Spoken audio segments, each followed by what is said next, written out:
Okay, let's continue with reproductive strategies, infanticide. We're addressing certain questions that I've written up. So let me get to our PowerPoint slide. I think we're here. Let me just double check. Yes. So Mother Nature also focuses on infanticide by males in human cultures. And you've read Chapter 10 already. Chapter 10 is a chapter on the optimal number of fathers. We read this when we focused on mating systems. So you have a flavor of this chapter already. But there's some talk in this chapter of infanticide, or certainly abuse by males in human cultures, that we wanted to think about, at least temporarily. So it turns out, Hardy says, that non-related males are more likely to murder or abuse infants in modern human societies than are related males or females. So non-related males, that would be, mom's boyfriend or something like that, right? Or the stepdad, if you will. And the question is, how or why does this behavior differ from infanticide in langur monkeys? So remember, in langurs, males that are committing infanticide are very goal-oriented. They seek out, they stalk infants that they want to kill. They attack them. They crush their skulls when they attack them, and they kill them. Very goal-directed behavior, and it increases their reproductive success. It's been selected for over time. Now, when a human male commits infanticide by shaking the baby, or commits abuse by neglect, or by shaking a baby or hurting a baby in some way, we know that human males aren't typically goal-oriented like langur monkeys.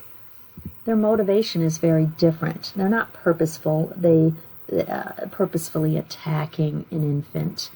Instead, Hardy says, it's likely that they have a very high threshold to respond to a non-related infant, to the infant crying, for example. They just maybe want to not deal with that baby crying. They don't like it. It's an annoyance or an encumbrance. They want to kind of rid themselves of it.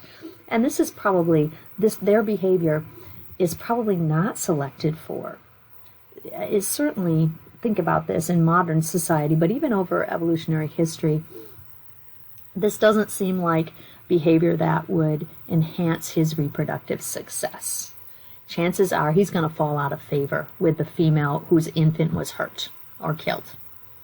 In today's world, of course, he will go to jail. He will certainly not enhance his reproductive success.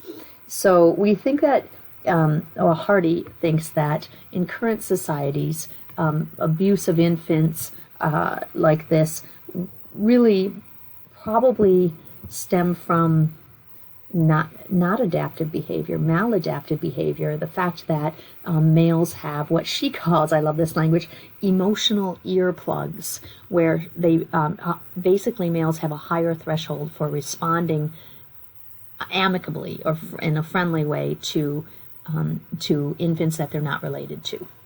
And that can lead to problems. What about over our evolutionary history, though? Because there's a lot of evidence that, and even in cultures today, that that when a group of males invades another population, invades another tribe, they practice infanticide. They also rape females, right? What about tribal raiders who practice infanticide? Okay. Is this behavior, in some ways, has this behavior evolved? Is it adaptive? Is it homologous to infanticide by males in other primates? Well, that's a good question. So you probably read about this kidnapped woman, Elena Valero, right? And she was kidnapped by the Yanomamo warriors. And she reported later on all of the things that she had seen, and she saw some horrible things. Children of captured females were deliberately targeted and killed in horrible ways, especially immature males. And she reported a lot of these incidences of infanticide by tribal raiders, right? So the question is this adaptive behavior that has evolved in our culture, over our evolutionary history? Is it similar or identical or homologous to infanticide in, say, langur monkeys? Well, it's on the surface, it has similar effects, right? But it's probably not homologous. It's probably a strategy that is convergent. It's a strategy that works for tribal raiders. Think about tribal raiders. They are probably deliberately making decisions about things like how many resources do they have? Do they have enough resources to enslave, or to take captive all of the children and the females from a different group? What about ease of travel? Is it going to be hard to take back an infant baby that has to nurse, and that is a hassle, or, that's going to be an important decision to be made. And what about what's going to happen if this 3-year-old boy grows up and wants to, fight us back for revenge and kill us because of that? So it seems, Hardy says, that the homicidal behaviors in these male raiders, and this really gets to question 3 here, it does seem to increase the raiders' survival and reproductive success. But it's probably different in nature than infanticide by other primates because the motivations are a bit different, and because humans consciously evaluate their options and select an option that will enhance their reproductive success at that time. So they're actually making conscious decisions. So I think she does say that infanticide by raiders could be evolutionarily adaptive, at least for the males committing the infanticide, the winners, so to speak, if you will, right? They're the ones that are likely to leave behind more offspring. The females, again, are unfortunately not able to make a choice. This is certainly not a choice that the females would make in a culture that's been raided. They don't want their infants to be killed, and that certainly won't benefit them in any way. So are females and children marginalized in over our evolutionary history and in modern societies? You bet, right? Yeah. Sometimes females cannot make the decisions that they need to make. The best decisions for them are not an option in a world that is a patriarchal society in which males control the resources. Females have to make the best decisions that they can make given the circumstances they are in. Okay? So females aren't given, their choice is limited by the behavior of males. And so over our history, I like that, actually, I think on page 245, Hardy mentions that evolutionarily, from an evolutionary perspective, females probably preferred males that are not smart males, not males with lots of resources, but males that are reliable, that are going to be reliable, that are going to hang in there when the going gets tough, that are going to stick around to help care for their young. And those would be the best kind of decisions that a female could make. But a female isn't always able to make all those decisions herself. And sometimes she has no choice or very little choice. And in this case, when a male commits infanticide of her infants, that is not an option that is good for her, right? Okay, what about chapter 12? Mother Nature chapter 12, and this whole chapter is called Unnatural Mothers. It is worth reading. It is eye-opening in many ways, and it focuses on infanticide or infant abandonment by females, mostly females, sometimes males, but females. Unnatural mothers. Why on earth are mothers abandoning or killing their infants, right? That's the question that's addressed. And so the chapter begins with a series of examples of strange situations that we would not consider normal or natural. So I think Hardy cites one example of a teenage girl who's pregnant, goes to a high school dance, gives birth in the bathroom of a high school dance, and puts the baby in the garbage and goes back to the dance. Another example she gives is about this woman named Juanita Hoyt, who in the 60s and 70s had 5 children, and all 5 of them died of SIDS. She later confessed to smothering the babies and served a life sentence. She died actually in prison. This is awful. We hear these stories and we're shuddering with, like, how can anyone do this, right? Well, Hardy started researching more about infanticide and abandonment of infants by females, and she found a lot of literature on this topic. She found references to what's called overlaying of infants in England. Overlaying is considered like an accidental death, an accidental smothering of an infant by a caretaker, and overlaying was hugely common in the records. Hardy suggests that many incidences of this overlaying or accidental smothering were not accidents. She then goes on and describes in a whole series of events. I mean, it's a long chapter, but she describes how over our history, people often, and this is in Europe, for example, from the Middle Ages until the present time, people would abandon their babies, leave them on the side of the road to die from the elements. And this is true of a whole suite of cultures. If you go to the Wikipedia, you can find this out. Wikipedia site on infanticide, you find this out. And she focuses particularly on what are called foundling homes. Foundling homes were essentially orphanages for infants. So they were places that were established, I think, as early as the 700 or 800 ADs, but all the way throughout the Middle Ages, and then into all the way through like the 1800s. These foundling homes were places where people could bring their baby if they couldn't take care of them. Okay, that seems reasonable, and probably initially these were mothers who could not care for this young and felt like that gave the young a better chance to survive.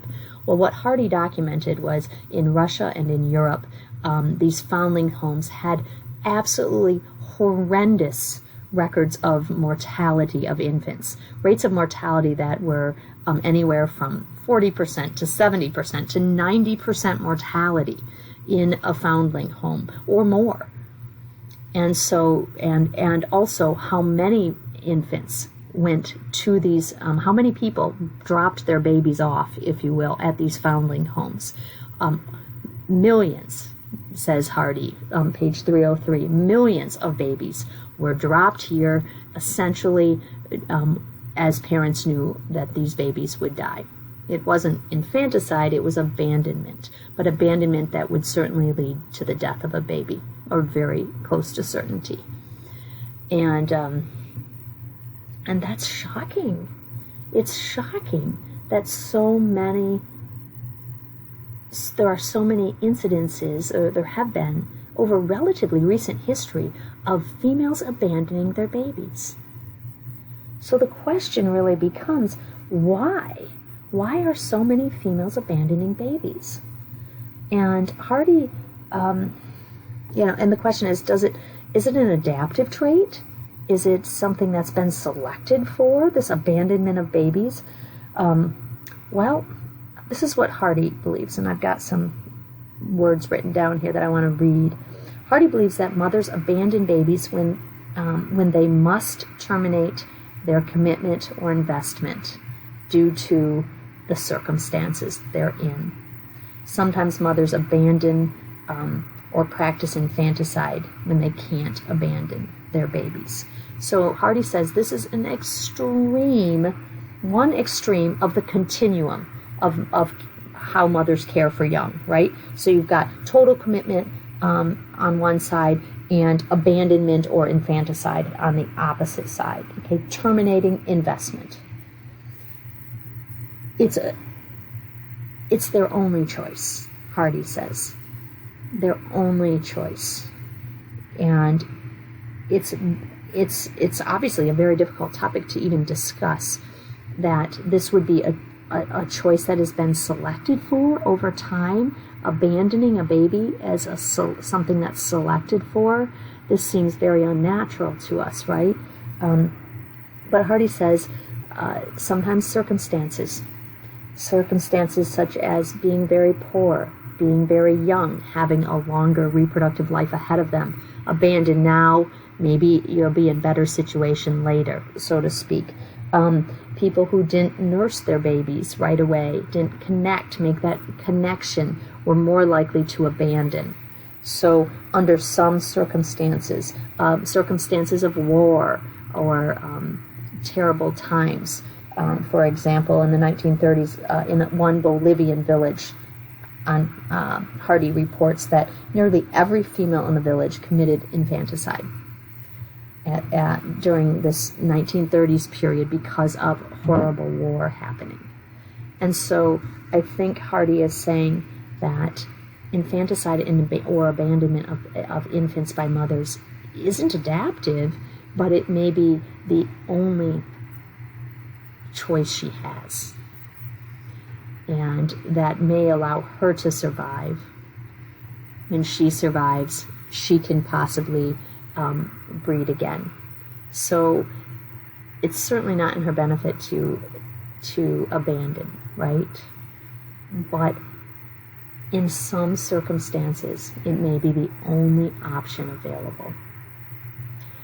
This is not the only reason that people abandon or commit infanticide, and we would have to include mental health as one reason. Severe mental health issue could lead to infanticide or abandonment or neglect or abuse as well, right? But we're thinking of our evolutionary history when mothers abandon babies. When does it happen? When they have little choice. When, because of their circumstances, they're so poor, they have other offspring that they have to raise. The baby has a deformity that makes it very difficult for them to raise that baby. We're talking about evolutionary history now, not in modern day. But those would be reasons why a baby was abandoned. And to think that this was something just in our ancient history, I think Hardy says, no. This happened even as, not very long ago. 100 years ago, 200 years ago, 300 years ago, 400 years ago, people were still abandoning babies. Okay. Yeah, it's a tough topic. It's very. When I read chapter 12, I just want to keep reading. I want to read the whole thing because it's at one point I'm jaw dropping, and at another point I'm just very sad for the situations that females have found themselves in over our history.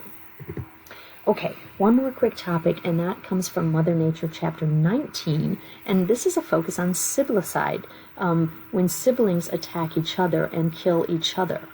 How does this have to do with reproductive strategies in parents? Hardy says there is a relationship. She suggests that sibling rivalry and even siblicide happens in many bird species. We do see it a lot, and is the result of a parenting decision, perhaps. Okay, here's how that works. So first of all, lots of bird species, in lots of bird species, there's intense sibling rivalry. Sometimes there's rivalry over who gets the most food. Sometimes there's actual attacks where one bird will attack and kill the other bird. Why does this happen? We think this happens in bird species in particular that lay eggs sequentially. So they lay like an egg a day or an egg every other day, but start brooding the eggs right away. When you brood the eggs, they start to develop. And so if you're laying the eggs over a period of time but brooding them right away, the first egg is going to hatch before the second egg, before the third egg, before the fourth egg. So the first baby to hatch, the first young to hatch, has a distinct advantage in that it's going to get food right away from mom and dad. It's going to grow. It's going to be way bigger, way stronger, and way more able to attack and win food than the youngest baby at the nest. Okay? Why do parents do this? Okay? Parents do this, we think, for two reasons. So parents may lay 2 or 3 eggs as an insurance policy. So if the first egg doesn't develop right, or the baby is attacked by a raccoon or something, you've still got sort of an insurance policy. You've got the other egg. You've got the other baby. That's just a little behind. The second is, when resources are really good, maybe the family can raise the whole brood. So maybe you can raise all 3 of your babies, or all 2 of them. So it's kind of like gambling on the amount of resources available. If resources are bad, well, then you basically just raise the first one because the first one attacks and kills the little guy. This happens a lot with animals like egrets, hawks, eagles do this kind of siblicide that happens. And in some species, researchers have even found that mom will put more androgens, like testosterone, in the first egg than in the last egg. That even creates a bigger separation, right? The first egg individuals then are even more aggressive and likely to attack the younger ones. So this, Hardy says, is probably a strategy that has evolved over time, a reproductive strategy by parents that enables parents to lay an insurance egg, to possibly raise a big brood under good resources. But when resources are low, it allows the parents to raise just the one healthy infant, right? There are some exceptions to this, and sometimes parents will essentially weigh the will kind of reverse the odds and try to minimize the difference between the first and the youngest baby to be born. So coots, for example, and there's a picture here of these little cute baby coots. Coots are really boring looking ducks. They're just all black, and the adults are. But the infants are adorable, right? They have this beautiful plumage. It turns out that beautiful plumage goes away over time. And so the first baby is born and the first young hatches and has this beautiful plumage, but it starts to lose its beautiful plumage. By the time the last one is hatched, the oldest one has less nice plumage, And so the plumage, researchers have found that attractive red spot on their head is what attracts the adults to feed them. So the youngest coot is getting the most food and the most attention because it has the most pretty plumage. So it's kind of an interesting opposite choice that the coot that has been selected for in coots to enhance the success of all the siblings. Kind of an interesting choice. So siblicide can sometimes be a decision, a reproductive strategy that has evolved in parents to enhance the reproductive success in the parents, in mom and dad. Kind of crazy, huh? Okay. There are 3 wrap-up questions that I want you to think about and address. Can we think of infanticide as a reproductive strategy in humans, one that has evolved as an adaptive behavior? And you may have to separate this into male infanticide and female infanticide or female abandonment. How should we treat individuals who choose to terminate their investment by infanticide rather than by abandonment? Or I could just ask, or by abandonment. And how might we prevent infanticide in modern human society? Okay, these are good questions. And there it is. We've reached the end of the evolution of social behavior in animals. I hope you've gotten a feeling for how we can study behaviors from an evolutionary perspective, ask evolutionary questions about these behaviors, and think about how these behaviors changed over time and how they contribute to the success of different animals. I hope you've enjoyed the class, and I will take off. This is it, our last lecture. I just have to shut off my video. Thank you so much. Bye.